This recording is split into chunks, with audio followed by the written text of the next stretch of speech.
హే viewers, మనము fish fry ఎప్పుడు తినాలనుకున్నా ఒక బాండీలో ఎక్కువ నూనె వేసి డీప్ ఫ్రై అయితే చేసేసుకుంటాం కదా.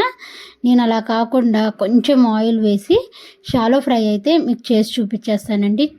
చాలా క్రిస్పీగా అయితే ఉంటుంది ఫిష్ అనేది. ఇప్పుడు నేను తీసుకున్న ఫిష్ పేరు పైలట్ అని అంటారు, లేదా జిలేబీలు అని కూడా అంటారు మా సైడు. వాటన్నిటిని శుభ్రంగా కడుక్కొని మంచిగా ఉప్పు పసుపు వేసుకొని కొంతసేపు అలా అట్టి పెట్టేశానండి. తర్వాత వాటికి చిన్న చిన్న ఘాట్లు అయితే పెట్టేసుకొని ఒక మసాలా పేస్ట్ అయితే రెడీ చేసుకుంటున్నాను. ఒక ప్లేట్ అయితే తీసుకొని అందులో 3 టేబుల్ స్పూన్ల ఉప్పు, 4 టేబుల్ స్పూన్ల కారము, ధనియాల పొడి, చికెన్ మసాలా, అల్లం వెల్లుల్లిపాయ పేస్ట్ అన్నీ వేసుకొని కొంచెం కొంచెం వాటర్ యాడ్ చేసుకుంటూ ఒక థిక్ పేస్ట్లా అయితే ప్రిపేర్ చేసేసుకున్నాను.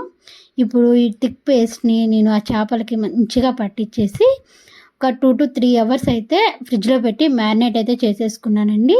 ఇప్పుడు ఒక తవానైతే స్టవ్ మీద పెట్టేసుకొని కొంచెం ఆయిల్ వేసి ఈ చేపలు 2 పెట్టేసేసి అటు ఇటు మొత్తం బాగా ఎర్రగా కాల్చేసుకున్నాను.